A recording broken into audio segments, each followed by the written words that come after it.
Welcome to the channel my dreamy drama land. आज हम बात करने वाले हैं एक बेहद ग्रैंड, मिस्टीरियस और emotional historical fantasy Chinese drama love beyond the grave की कहानी के बारे में।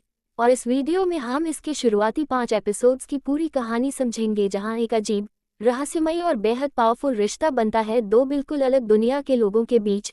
एक तरफ है ही सिमू, जो स्पिरिट्स की सॉवरन है, एक ऐसी सत्ता जो 400 सालों से इस दुनिया और आत्माओं की दुनिया के बीच मौजूद है। और दूसरी तरफ है डुएनजू, जो ग्रेट लियांग का एक ब्रिलियंट लेकिन रूथलेस जनरल है, जिसकी जिंदगी युद्ध, राजनीति और रणनीति के बीच घिरी हुई है। कहानी की शुरुआत होती है एक ठंडी, धुंध से भरी रात से, जब युद्ध से तबाह हो चुके शहर लियांगजू के ऊपर एक अजीब सा सन्नाटा छाया हुआ है। ये शहर कई सालों से चल रहे युद्ध का केंद्र बन चुका है।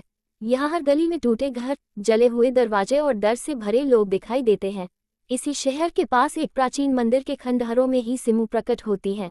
वह कोई साधारण आत्मा नहीं बल्कि स्पिरिट्स की रूलर हैं, लेकिन उनके साथ एक अजीब कर्स जुड़ा हुआ है। जन्म से ही उनके पास 5 सेंसेस नहीं है। वह न देख सकती हैं, न सुन सकती हैं, न छू सकती हैं, न स्वाद महसूस कर सकती है और न ही खुशबू। उनके लिए दुनिया हमेशा एक खाली अंधकार की तरह रही है और 400 सालों से वह इसी शून्य में मौजूद है।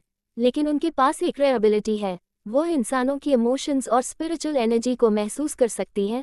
और इसी वजह से वह कभी कभी मानव दुनिया में आती है ताकि किसी ऐसे इंसान को ढूंढ सके जिसकी एनर्जी इतनी पावरफुल हो कि शायद उसके जरिए वह अपनी सेंसर्स वापस पा सके। और इसी खोज के दौरान उनकी नज़र पड़ती है डुएनजू पर। डुएनजू एक ऐसा जनरल है जिसकी रेपुटेशन पूरे ग्रेट लियांग में फैली हुई है। वह बेहद इंटेलिजेंट स्ट्रैटेजिस्ट है। बैटलफील्ड में उसकी टैक्टिक्स इतनी अनप्रेडिक्टेबल होती हैं कि दुश्मन अक्सर उसके अगले कदम का अंदाजा ही नहीं लगा पाते। लेकिन उसके बारे में ये भी कहा जाता है कि वह रूथलेस है। अपने लक्ष्य को पाने के लिए वह किसी भी हद तक जा सकता है। इसी वजह से कई लोग उससे डरते भी हैं और नफरत भी करते हैं। लेकिन डुएनजू के अंदर एक हिडन साइड भी है। वह अपने देश और लोगों के लिए सच्चा विजन रखता है। उसका सपना है कि एक दिन यह एंडलेस वॉर खत्म हो और ग्रेट लियांग में शांति लौट आए। लेकिन वह जानता है कि उस शांति तक पहुंचने का रास्ता बेहद खतरनाक और खून से भरा हुआ है। जब ही सिमू पहली बार डुएनजू की स्पिरिचुअल एनर्जी को महसूस करती है तो वह चौंक जाती है, क्योंकि यह एनर्जी किसी साधारण इंसान जैसी नहीं बल्कि बेहद इंटेंस और रेयर है। उन्हें लगता है कि शायद यही वह इंसान है जिसके जरिए वह अपनी खोई हुई सेंसेस वापस पा सकती है। इसलिए वह लियांगजू के बैटलफील्ड के आसपास रहने लगती हैं और चुपचाप डुएनजू को ऑब्जर्व करती रहती हैं।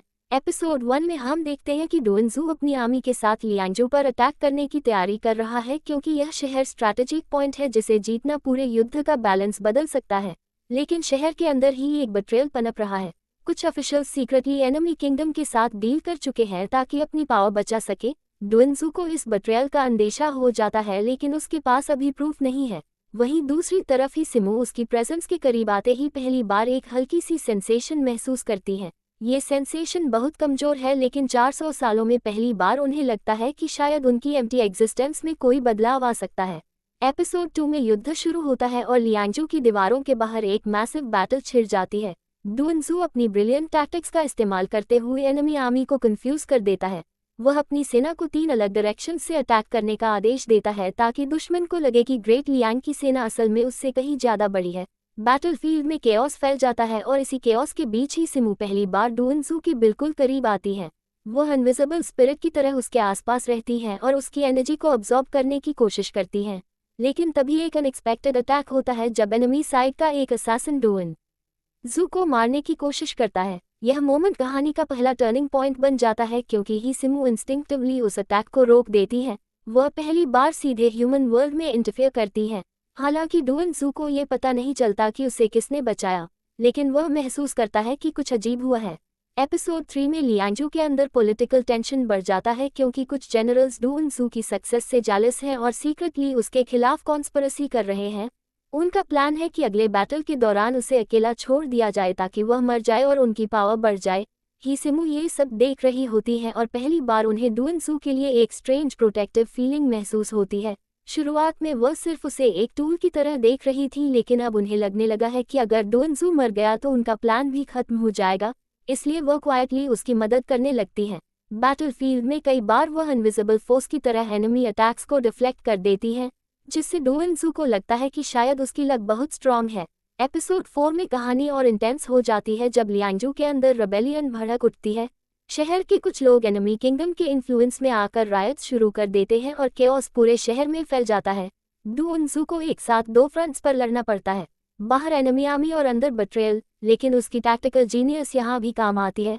वह शहर के नैरो स्ट्रीट्स का इस्तेमाल करके एनिमी सोल्जर्स को ट्रैप में फंसा देता है और धीरे धीरे कंट्रोल वापस हासिल कर लेता है।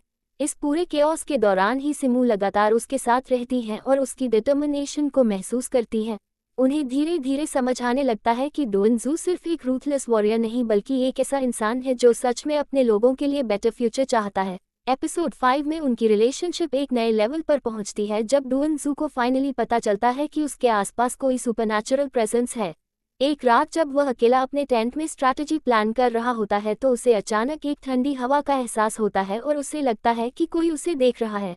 सिमू पहली बार उसके सामने पार्शली मैनिफेस्ट होती है। उनका अपीयरेंस मिस्टीरियस और एथेरियल होता है। डुअनजू पहले तो शॉक हो जाता है लेकिन जल्दी ही वह समझ जाता है कि यह कोई ऑर्डिनरी स्पिरिट नहीं है। दोनों के बीच एक इंटेंस कॉन्वर्सेशन होती है जहां ही सिमू उसे बताती है कि वह स्पिरिट्स की सॉवरन है और 400 सालों से अपनी सेंसेस वापस पाने का रास्ता ढूंढ रही है। वह साफ कहती है कि डुअनजू की एनर्जी उनके लिए की हो सकती है।